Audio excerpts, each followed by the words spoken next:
আমাদের গ্রাম পুরা গ্রাম আমরা ঘুরে ঘুরে উপকার ভোগীদের হাতে আমাদের ঈদ উপহার শাড়ি অলুঙ্গি ইনশাল্লাহ পৌঁছে দিলাম। যাদের আমরা সাক্ষাৎ পেয়েছি আর যাদের সাক্ষাৎ পাইনি এদেরকে আমরা বলে আসছি যে আমাদের নয়াপাড়া মোড় মুক্তিযোদ্ধা মার্কেট যে দোকান আছে আমাদের সেখানে এসে নিয়ে যাবে।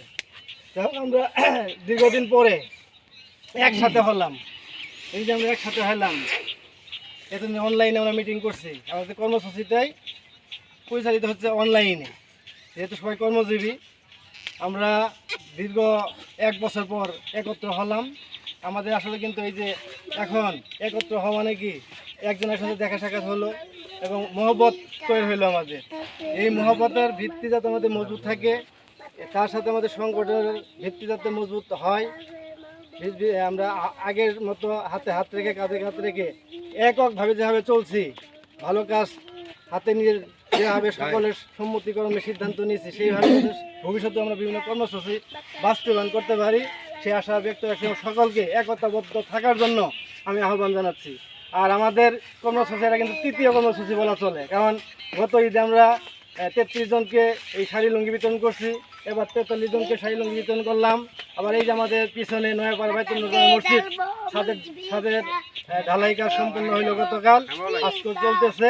এখানেও আমরা আমাদের নয়াপাড়া মানব কল্যাণ ফাউন্ডেশন থেকে আমাদের অর্থ থেকে শ্রমের অর্থ যে আমরা বিন্দু বিন্দু করে এখানে আমরা একত্র করছি, জমাইছি।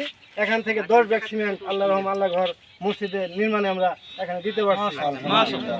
এটাও আমরা সবসময় আমরা কিন্তু এখানে লাভের জন্য আসি নাই, আমরা সবাই আসছি সবার মানসিকতা ভালো, যে কি আমরা মানুষ হিসেবে মানুষের পাশে দাঁড়ানি আমার মানুষের সার্থকতা। এই জন্য আমাদের কুইস্টন থেকে সামান্য অর্থ দিয়ে মানুষের পাশে দাঁড়াইতেছি বা ধর্মীয় প্রতিষ্ঠানে আমরা কিছু অনুদান দিতে পারতেছি। একটা উছিলা, কারণ আমাদের হিসাব দিয়ে আল্লাহর কাছে ওই যে জান্নাত পাওয়ার সম্ভব না, আমাদের কঠিন। যাতে আল্লাহ শেষ বিচারের দিন একটা উছিলাও খুঁজবো যে বান্দাদি ভালো দিক আছে কিনা, আমরা যাতে এই আমাদের খাস নিয়ত যাতে আল্লাহ উছিলা ধরে আমাদের শেষ বিচারের দিন আল্লাহ আমাদের মাফ করে দেন, আমাদের জান্নাতবাসী করেন। আর আমাদের এই ধারা অব্যাহত থাকবে আশা করি, এবং সকলেই থাকবেন। সামনে যাতে আরও এই আমাদের বিভিন্ন কর্মসূচি আর বড় আকারে নিতে পারি। আর এই ধারা অব্যাহত রাখতে গেলে আমাদের একতা থাকতে হবে। আশেপাশে থেকে প্রতিবেশী থেকে একজন এক কথা আসতে পারে সমালোচনা, ঠিক আছে? এই সমালোচনা আমরা কান দিব না, কেউ কান দিব না, কেউ বিভ্রান্ত হব না, সমালোচনা নিজেরাও করবো না। আমরা কিন্তু বারবার বলে আসতেছি যে সিদ্ধান্ত নেই কিন্তু আমরা সবাই মিলেই কিন্তু সিদ্ধান্ত আলোচনা করে নেই। তারপরে ভুল ত্রুটি থাকতে পারে, কিন্তু এগুলো আমরা মনে রাখবো না। যেভাবে একভাবে চলতেছে একভাবে চলবো। আর আমাদের এই সংগঠনের ভিত্তি মজবুত করতে গেলে কি হবে, সদস্য বাড়াইতে হবে। যে গতবার আমরা করছি, অনেকেই কিন্তু যারা কাপড় পাইছে ওরা দোয়া করছে যে অন্যান্য যারা কাপড় দিচ্ছে হচ্ছে আমাদের মান ভালো ছিল, এবারে ওবারে গিয়ে দিলাম। তাহলে কি আমাদের কর্মসূচি থেকে আরো যারা যুবক আছে, হ্যাঁ, বা বিভিন্ন চাকরিজীবী ব্যবসায়ী, ওরা কিন্তু উৎসাহিত হবে যে একটা ভালো কাজ। যেমন গত বছর আমরা করছি, উৎসাহিত হয়েছে আমাদের বিল্লাল ভাই, সিনিয়র মানুষ, সবাই চিনি, হ্যাঁ, সরকারি চাকরি করে আনসার বাহিনী। সে উৎসাহিত হয়ে এবার কিন্তু আমাদের সাথে অ্যাড হয়েছে সে, হ্যাঁ। তারপরে এবার সবুজ হয়েছে, এই যে মতি হয়েছে।